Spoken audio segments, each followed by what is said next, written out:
Well, first off, I want to apologize for not talking to you guys after the last 3 games. Well, I guess technically 2 games yesterday and then the 1 today.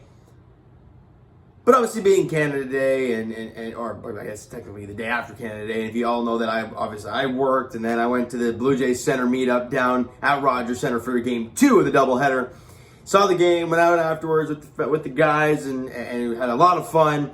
Didn't have time when I got home because I had to work the night. I had to work today as well, and it's been a long day today. So that's why the video is coming out extremely late for all 3 games. But you know what? I got this thing on my head because those 3 games could not have gone any worse. Literally, it couldn't have gone any worse for the Toronto Blue Jays. They won the first 2 games. Last time I talked to you, the Jays had won like a couple games in a row. All they need to do is win 1 game, and then they've won the series. And we're like, man, the Jays just beat the Red Sox 2 out of 3. It looks like they're going to beat the Rays at the very least 3 games to 2. This is going fantastic. And then we're like, well, it's McClanahan versus Gausman, going to be a good matchup there in the first game of the doubleheader. But that's going to be the tough one you want to get.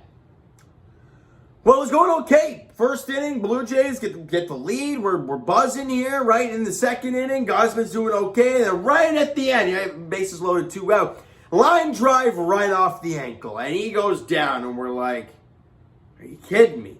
And this is where the dominoes started to fall. Gausman leaves the game, doesn't return. Great news, x-rays negative. Apparently he's feeling much better as well. He might actually even make his next start. That's what they're talking about, so that's great news in that sense. But he leaves the game. And in comes 34-year-old Casey Lawrence. Basically a career AAA pitcher, and there's a reason for it. Stuff ain't good. Now, shout out to him for giving over 5 innings of work, but got lit up in most innings. And that 1-0 lead the Jays had with Gausman after 2 innings, you're getting smoked. I believe they lost 6-1 in the game. So if Gausman was in there, who knows what would have happened? Maybe a totally different story. The Jays might have won that ball game. Who knows? Game 2 of the doubleheader, we hear Rasmussen's on the mound. We get Thomas Hatch, and you look at his AAA numbers, and you're like, oh, God, this is going to be an abomination. And it lived up to that name. Thomas Hatch went 4 2/3, allowed 12 hits, 10 runs. It was atrocious. And I was at that game, unfortunately. The Jays scored 5 runs in the game, but you gave up 11. And we saw Bradley flippin' Zimmer, of all people, go into the second deck. Like, who saw that coming? Again, the story of the last couple days. It's wild. It's insane. And then we go out there today in the finale with Stripling on the mound, and we're like, okay, Shane Baz is a really good pitcher, but, Stripling's been phenomenal. And through the first 4 innings of this game, the Jays have Baz on the ropes in every single inning. Bases loaded, 1 out. I counted it. Bases loaded, 1 out. 3 times in this game. It was in the first, I believe it was in like the 4th or something like that, where I can't remember which inning it was. And then they got it in the 9th inning. And you know how many combined runs they scored? 0! They got nothing out of all of that. And it was a recipe for disaster. You were down 1-0, and then Vladdy hits the RBI single to tie the ball game. We're like, all right, good stuff. And then you have chance after chance. I believe Tapia had a leadoff double 1 inning and then doesn't move at all because he gets stranded there. And we're like, okay, that's another guy in scoring position. I think we're like 2 for 14 with runners in scoring position today. It was ugly for the Toronto Blue Jays today. And then, 3rd time through the order, Ross Stripling gets teed off and he gets the boot. In comes Trent Thorne. And it's batting practice because he gives up bomb after bomb after bomb. Then just like that, you're down 7-1. And we're like, okay, well, you had your chances to break this game wide open and chase Shane Baz and allow Ross Stripling to coast into the sunset with a nice victory. But no, the offense couldn't get it done at all in the early goings. And heck, for the entire game.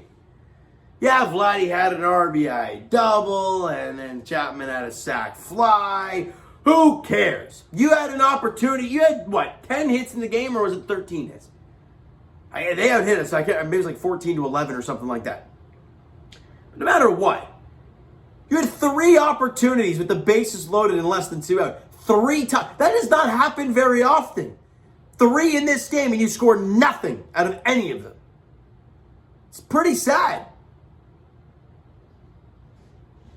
And you lose 3 straight games to the Tampa Bay Rays, and you find a way to lose this series. I did not see this one coming. Look, we knew, McClanahan's good, and Hatch were like, God, what are we gonna get from him? Then you got Stripling in the finale. We're like, okay, we can. All you need to do is win 1 game. They didn't even get close in any of them. You lost 7-3 today, 6-1 in the opener yesterday, and then 11-5 in the finale. Like, you weren't even close. Your pitching was awful.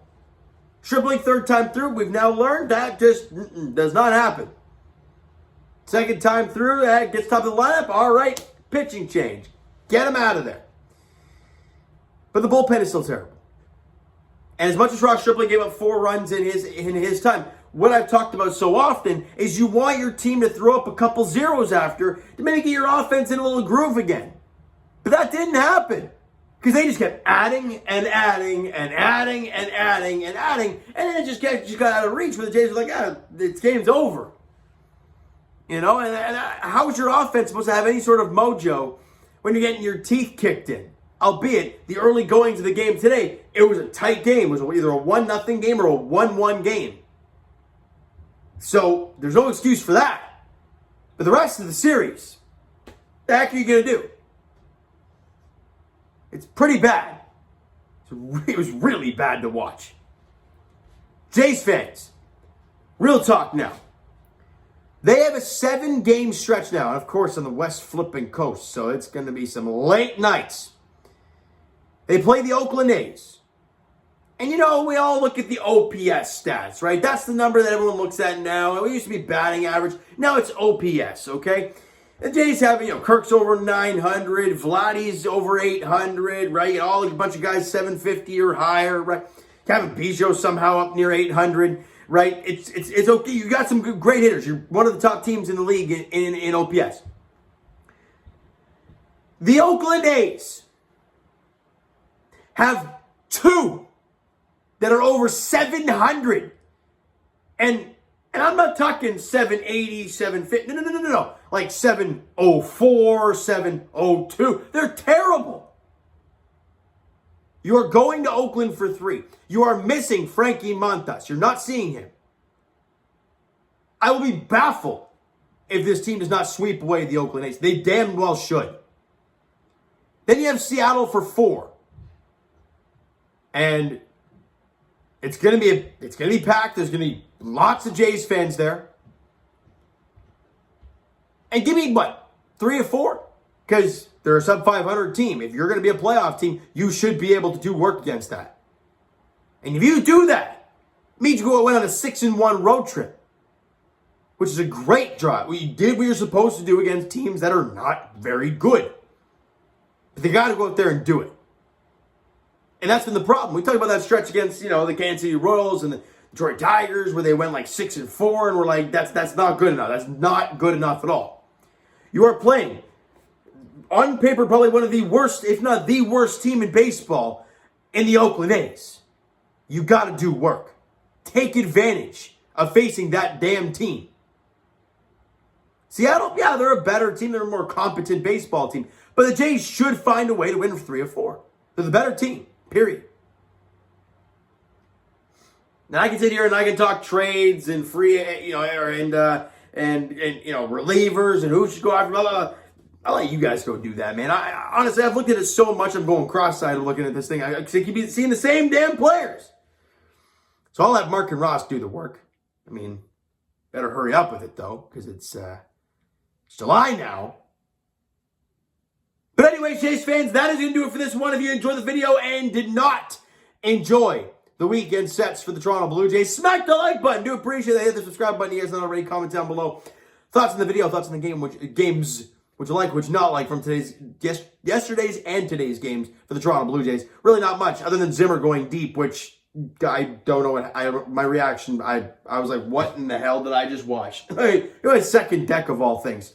But anyways, your thoughts on the last 3 games of the Toronto Blue Jays. Twitter link is down below, so follow up, send me ADM to that great stuff. The Instagram link is also down below, so follow up there if you guys have not done so already. And I will talk to you guys. Jays Edition, of course, tomorrow night. Game 1, I'm off Tuesday, Wednesday, so that is good. I can, for the first 2 games, I can do and not feel like a bag of garbage the next day. But tomorrow is Game 1 against Oakland. Have a look at the pitching matchups because I'm so worried about this past series for the Blue Jays. We got Oakland for 3, and you got to do a job. I mean, you might even have Manoah, Barrios, and Kikuchi, I believe it is. Those are the 3 guys going. You should do a job against a team like Oakland. So, we'll wait and see, Jays fans. All right, so thank you guys so much for listening and watching. I hope you enjoyed the video and the bucket on my head because I'm starting to cut circulation off. We'll talk to you guys then.